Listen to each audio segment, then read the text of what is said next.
Bienvenue dans la nouvelle édition de votre newsletter préférée, la Gazette des Nazaréens. J'espère que vous allez bien. Le sujet du jour, Dieu, est-ce que tu m'entends? C'est vrai que parfois, on a l'impression de passer son temps à prier, et on se dit, mais est-ce qu'il m'entend, Dieu? J'ai l'impression qu'il ne m'entend pas. C'est long, la réponse est longue à venir, elle tarde. Mais les plans de Dieu ne sont pas les nôtres, et je le répéterai encore, notre temps n'est pas celui de Dieu. Avant de commencer le sujet, je voulais vous lire justement un texte, je vais remettre mes lunettes pour ça, que j'ai trouvé sur internet dans un Reels, et je l'ai trouvé magnifique. Il s'adresse aux femmes, désolée s'il y a des frères dans la newsletter qui sont inscrits, et qui regarderont cette vidéo via YouTube, mais j'ai trouvé ça tellement magnifique. Pour introduire un peu cette publication avant le générique, vous savez, je sais que les hommes ont aussi une charge mentale. J'aime bien le dire parce qu'on l'oublie, mais les hommes aussi ont une charge mentale. Je suis une femme, donc je vais essayer toujours de parler à mes sœurs. Et je pense que si un homme tombe sur cette vidéo, c'est le moyen aussi de vous éduquer sur ce que nous, on vit et de comprendre peut-être les choses, parce que c'est vrai qu'on entend souvent, les femmes, elles ont une charge mentale, c'est dur, mais en quoi, comment, etc. Vous savez, Dieu connaît ses enfants par cœur. Dieu connaît ton cœur, petite maman. Il sait quelles sont tes difficultés. Il sait quelle est ta charge mentale, ta peine. Il sait. Il sait. Et il sait tellement les charges qui nous incombent que c'est lui qui descend pour venir vers nous. Et il vient jusqu'à l'épouse que tu es, la femme, la fille, la sœur, la maman. Et voilà. C'est pas comme souvent dans la Bible, on voit pour beaucoup d'hommes où Moïse est monté sur la montagne et allé parler à Dieu. Élie a dû sortir de la grotte pour pouvoir attendre le passage de Dieu. Je vais vous lire le passage de toute façon, parce que c'est trop beau. Je lis juste en bas. Alors, vous n'avez jamais remarqué comment dans les Écritures, les hommes montaient toujours sur une montagne pour être en communion avec Dieu? Pourtant, dans les Écritures, on entend rarement parler de femmes allant dans les montagnes, et nous savons pourquoi, n'est-ce pas? Parce que les femmes étaient trop occupées à s'occuper du quotidien. Elles le sont toujours. Elles ne pouvaient pas abandonner les bébés, les repas, les foyers, la cuisine, les jardins et les 1000 responsabilités pour gravir des montagnes. Je parlais à une amie l'autre fois en disant qu'en tant que femme moderne, j'ai l'impression de ne jamais être assez libre de mes responsabilités, jamais dans un endroit assez calme ou sacré pour avoir le type de communion que je souhaiterais avoir avec Dieu. Sa réponse m'a laissé sans voix. C'est pourquoi Dieu se tourne vers les femmes. Les hommes doivent gravir la montagne pour rencontrer Dieu, mais Dieu vient vers les femmes là où elles se trouvent. En effet, Dieu vient aux femmes là où elles se trouvent quand elles font leur travail, dans leur quotidien. Il les rencontre au puits où elles puisent de l'eau pour leur famille, dans leur foyer, dans leur cuisine, dans leur jardin. Il vient à elles lorsqu'elles sont assises près des lits des malades, lorsqu'elles accouchent, prennent soin des personnes âgées et accomplissent les rites nécessaires de deuil ou d'inhumation. Même au tombeau vide, Marie était la première à être présente pour témoigner de la résurrection du Christ. Elle était là parce qu'elle accomplissait la tâche propre aux femmes de préparer correctement le corps du Christ pour l'inhumation. Dans ces tâches apparemment banales et ordinaires, ces femmes des Écritures se sont retrouvées face à la divinité suprême. C'est moi qui rajoute suprême. Alors si, comme moi, vous commencez à vous lamenter du fait de ne pas avoir autant de temps à passer dans les montagnes avec Dieu que vous le souhaiteriez, Dieu vient vers les femmes, il sait où nous sommes et les fardeaux que nous portons. Il nous voit. Et si nous ouvrons nos yeux et nos cœurs, nous le verrons même dans les endroits les plus ordinaires et dans les choses les plus ordinaires. Il vit, il est ici et il se soucie. Avant de continuer, générique. Bienvenue dans votre newsletter vidéo, la Gazette des Nazaréens, dédiée à la parentalité chrétienne, mais pas que. À tout de suite. Alors, le fameux et vaste sujet de pourquoi Dieu ne répond pas, pourquoi c'est long, pourquoi ceci, pourquoi cela. Il peut y avoir plusieurs raisons pour lesquelles Dieu ne répond pas à vos prières. Donc, il peut ne pas répondre, en tout cas selon nous, parce que des fois il répond, mais on ne veut pas de cette réponse-là. Ça, c'est autre chose. Mais souvent, il ne répond pas comme on voudrait qu'il réponde, parce que tout simplement, euh, ça peut être un non, ou ça peut être un pas maintenant. Et on a du mal avec ça. Mais c'est Dieu qui dirige, ce n'est pas nous qui dirigeons Dieu et lui disons, voilà, je veux ci, comme ça, à telle heure, et ceci et cela. Non, Dieu fait selon, encore une fois, son temps. Donc, ça peut nous sembler long, mais on peut avoir eu une réponse. Donc faites attention, vous avez peut-être eu une réponse et vous vous êtes dit non, c'est pas ça, ce signe-là, c'est pas ça. Il va donner un autre signe, ça c'est... Non, non, je pense pas que ce soit la réponse de Dieu, mais finalement c'était sa réponse. S'il ne répond pas du tout, c'est que tout simplement ce n'est pas sa volonté. Alors, il va se faire silencieux et voir comment vous réagissez. Est-ce que face à cette non-réponse, vous allez vous fâcher, dire oh là là, c'est trop injuste, oubliant toutes les grâces que vous avez eues auparavant. Parce qu'on a des grâces, ne serait-ce que la grâce de se lever le matin. Donc, il va regarder comment vous agissez, comment vous ajustez votre comportement. Et le conseil que je peux donner, parce qu'il ne s'agit pas de vous dire ça et de ne rien vous dire à côté, quand vous voyez que Dieu ne répond pas, que vous avez l'impression vraiment qu'il n'y a pas de réponse, ça peut être pour un examen, pour un compagnon de vie, une femme ou un homme que vous appréciez beaucoup et vous demandez à Dieu, alors c'est lui, c'est pas lui, qu'est-ce que je fais, etc. Vous voyez qu'il n'y a pas de réponse, restez prudent dans ce que vous faites. C'est-à-dire ne vous avancez pas dans la situation amoureuse, financière, ne vous engagez pas dans l'achat de quelque chose si vous n'avez pas une réponse claire, limpide. Quand je prie, je demande à Dieu de vraiment me donner une réponse franche. Je lui dis, tu sais comment je suis un peu bébête. Il faut que ce soit fracassant, que je me dise, non, là, c'est sûr, ça c'est oui. Ou là, non, c'est sûr, c'est non. Il m'a dit non, c'est non. Il faut que vous lui parliez. C'est votre Père du ciel. N'hésitez pas à lui dire que vous voulez une réponse claire. Et donc, ça peut être ça. Ça peut être tout simplement qu'il ne veut pas. C'est que ce n'est pas pour vous, il ne veut pas. Et il ne veut pas dire non ou oui. Ça lui appartient. Mais il ne veut pas. Dans ce cas-là, voilà, vraiment rester prudent et continuer à prier. Peut-être que je ne sais pas, il peut, de là où il voit, parce que lui, il voit présent, futur, passé, tout d'un seul coup, il peut se dire, bah, si ça se débloque, tiens, tel, il est parti de son poste, de ceci, de cela, là, elle peut avoir ce poste-là, finalement, il peut, voilà, ça peut s'inverser, ça peut changer, face à vos prières, si Dieu dit non, c'est de toute façon, c'est toujours pour nous. Il peut dire non aussi parce que ce n'est pas encore le moment. Souvent, j'aime dire aux gens, quand je parle de, par exemple, quand je postule, je dis bah, peut-être que la personne qui doit me donner mon poste, entre guillemets me le donner, mais qui est dans le poste que moi je veux, elle n'est pas encore partie. Alors peut-être que Dieu est en train d'organiser son départ parce que le but, c'est pas qu'elle dégage, donne-moi la place, c'est qu'elle peut-être elle-même, elle trouve une bonne place et que moi après je puisse y arriver, que je puisse venir.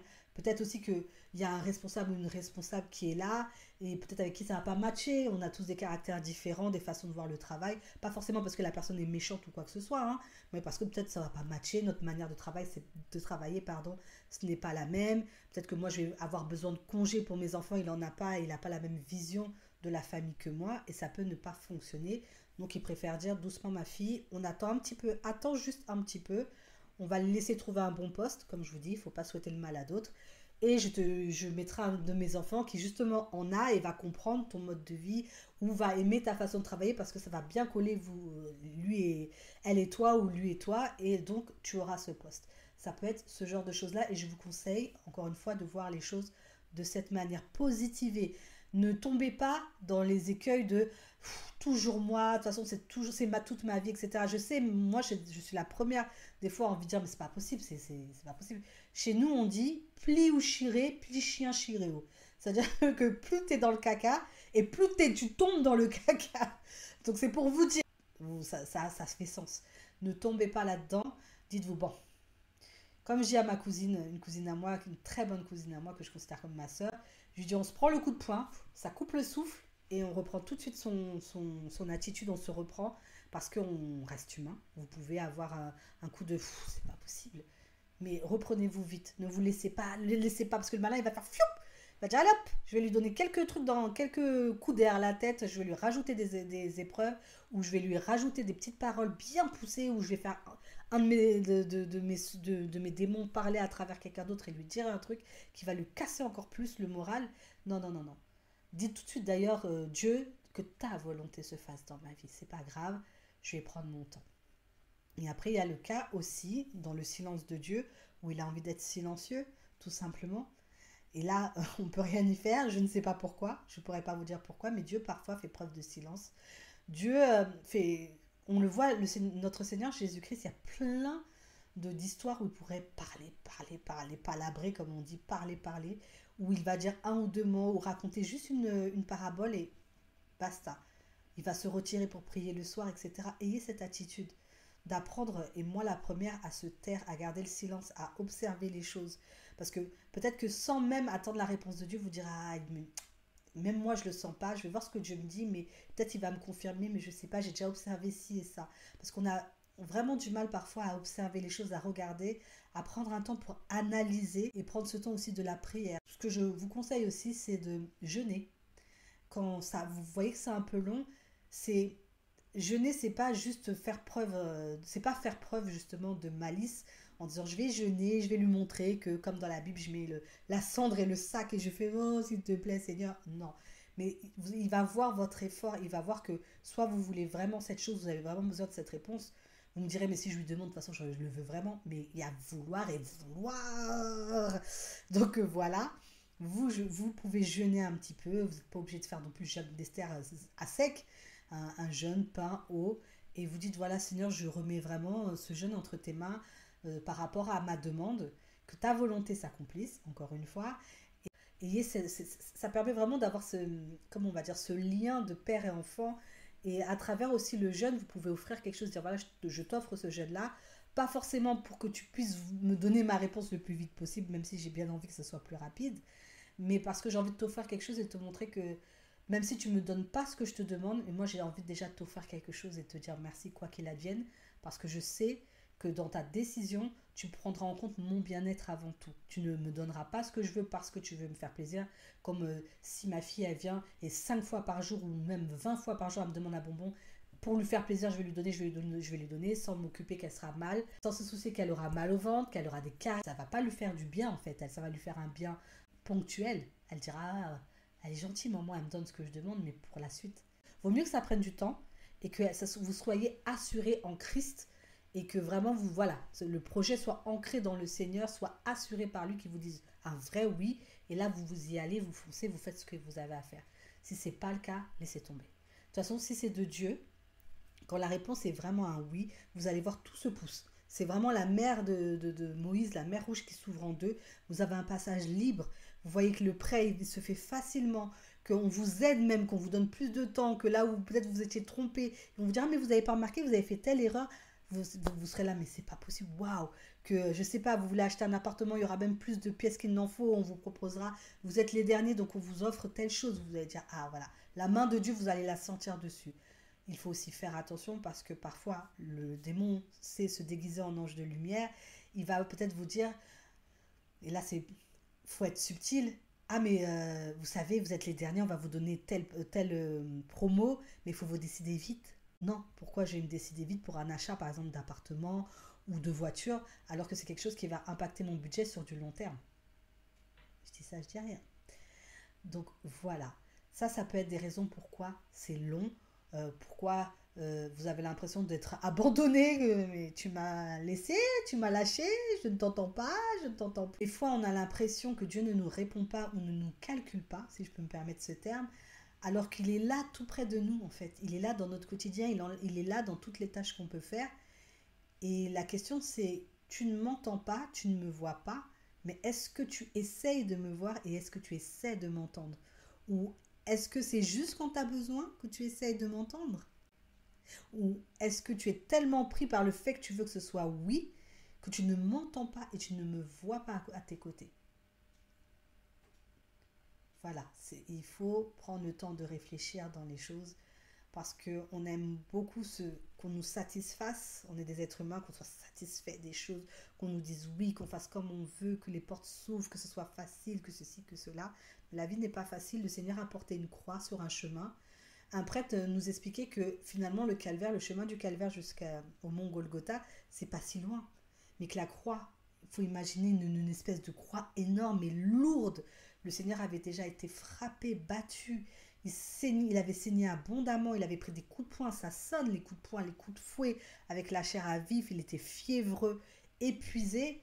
Donc ça devait faire, vous savez, comme quand vous êtes fatigué, vous voyez le chemin comme s'il s'étirait comme un effet d'étirement. Ça devait lui paraître, mais vraiment loin, loin, loin. Et il l'a fait pour nous. Il l'a fait pour nous. Donc qu'est-ce que ça fait d'attendre un petit peu une réponse? Qu'est-ce que ça fait si c'est non, alors que c'est pour notre bien? Il ne faut surtout pas laisser le défaitisme gagner et le désespoir, parce que c'est péché. Le manque d'espérance, c'est péché. Le manque d'espérance, c'est le désespoir. Nous aussi, parce que c'est pas fini cette image de il a marché avec sa croix, de temps en temps, il faut qu'on sache porter notre petit bout de croix. Et j'ai pas envie de dire sans vous plaindre, je sais que c'est pas toujours évident parce que ça dépend les croix. Je vous ai parlé d'achat immobilier ou de voiture ou quoi que ce soit, mais des fois c'est des choses vraiment importantes. Vous avez vraiment besoin de partir de ce travail parce que vous êtes en burn-out ou on vous oppresse, vous avez vraiment besoin d'une rentrée d'argent ou on accepte un crédit parce que vous êtes en galère, etc. Mais dans toutes ces galères-là, Dieu, pour lui, il faut vraiment aussi vous mettre quelque chose en tête et retenir, si vous le savez déjà, mais en tout cas vous le rappelez, ce n'est rien, l'argent n'est rien pour Dieu. Et même sur terre, quand j'ai ça à mon mari, il dit ouais, ouais, bah, t'es bien contente d'avoir de l'argent. Mais en vérité, c'est qu'un morceau de papier et des pièces de métal. On est d'accord. On leur a donné une valeur et on a dit que contre ça, vous pouvez acheter ça. Il y avait le troc avant, hein. Donc, ok, d'accord, maintenant, ce monde fonctionne comme ça. Mais est-ce que vous pensez que quand on vous dit que le ciel est pavé d'or, pour Dieu, c'est quelque chose de vous donner, je ne sais pas, un crédit de 15 000 euros, 20 000 euros, vous laissez acheter une maison, une voiture. Est-ce que pour lui, votre bien, c'est pas important? Il faut savoir aussi prendre le temps de recevoir une réponse. Il faut savoir aussi porter un petit peu sa croix et faire le chemin aussi pour avancer. Et dans tout ce chemin et porter sa croix, ne pas oublier de dire à Dieu, bah, cette souffrance, cette épreuve, ces difficultés-là, je te les offre. Et je l'ajoute à de la croix que tu as fait toi aussi pour alléger la tienne que tu as portée. Vous savez, le Seigneur à la croix, on a l'impression que c'était il y a 2000 ans, etc. Tous les jours, il y a des gens qui pêchent et ça lui rentre les épines de cette fameuse couronne d'épines. Tous les jours, il y a des gens qui souffrent, qui meurent dans les guerres, etc. Dans ces gouttes de sang de l'agonie où vraiment ils désespèrent si cette coupe peut passer. Il n'y a pas, parce que souvent on aime bien dire le fait que oui, parce qu'ils voyaient aussi tous ceux, entre guillemets, qui ne qui n'accepterait pas qui il est et ce sacrifice serait comme un peu vain finalement parce qu'il y a beaucoup de gens qui crachent au visage du Seigneur, de sa mère, etc. C'est pas facile pour lui qui voyait tout ça. Mais il y a aussi toute cette souffrance qu'il a vue et pour laquelle il a souffert et se dire mon Dieu, c'est pas possible que mes enfants souffrent comme ça et que parfois c'est d'autres enfants à moi qui les font souffrir. C'est quotidien, c'est pas il y a 2000 ans. Donc si à travers un petit peu d'attente, à travers un petit peu d'épreuve, un petit peu de douleur, je dis un petit peu mais je sais que des fois c'est beaucoup, on peut dire Seigneur, que tout soit pour ta gloire et je t'offre tout et j'attends et c'est pas grave, etc.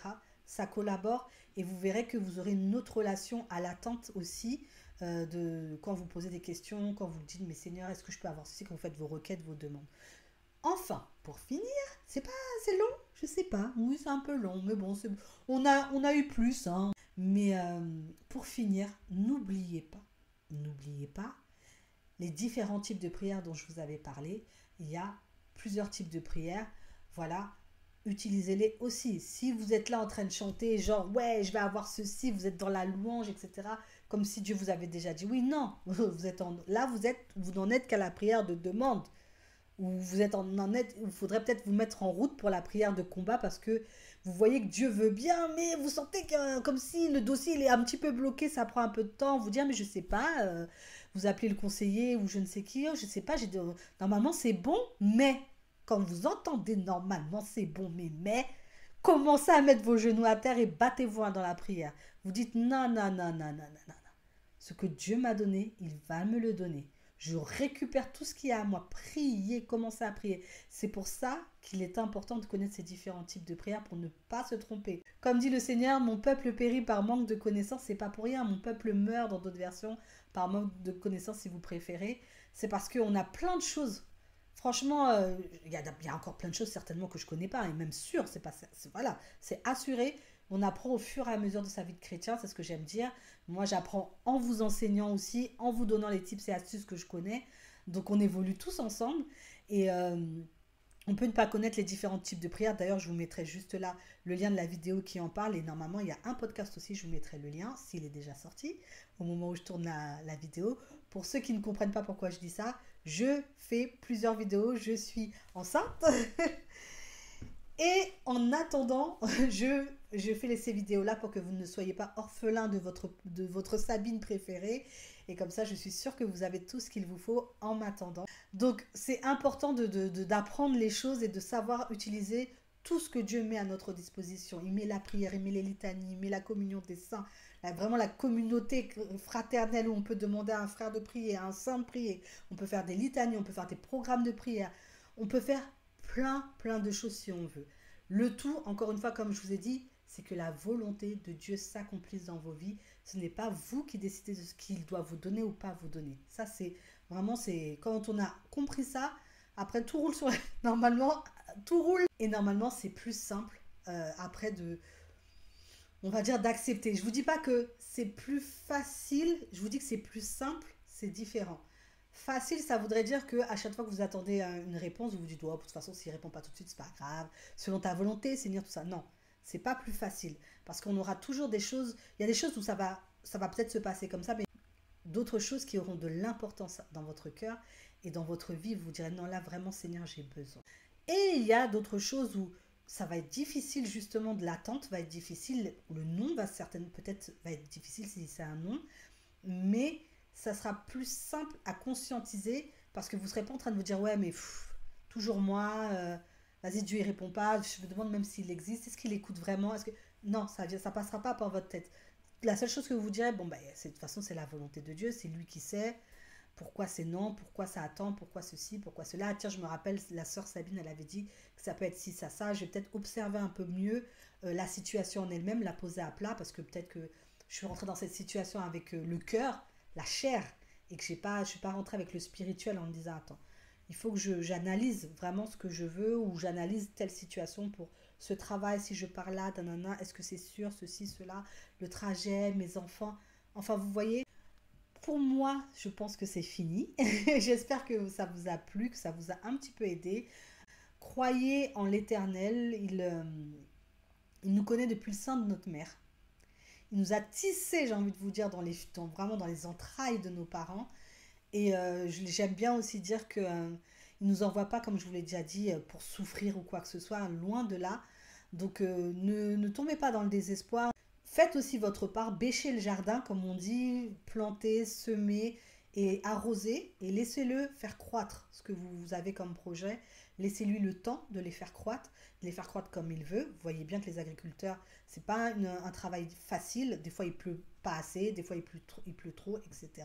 Ils sont justement eux-mêmes un peu dépendants de cette divine volonté, quelque part. Bah, soyons comme des agriculteurs patients qui attendons de voir les récoltes avec patience, qui accueillons quand c'est non, avec gratitude, qui accueillons quand c'est oui et que ça pousse et ça fleurit avec gratitude aussi. Que Dieu vous bénisse et on se dit à très vite pour la prochaine Gazette des Nazaréens. Merci pour votre temps et pour votre écoute. À bientôt!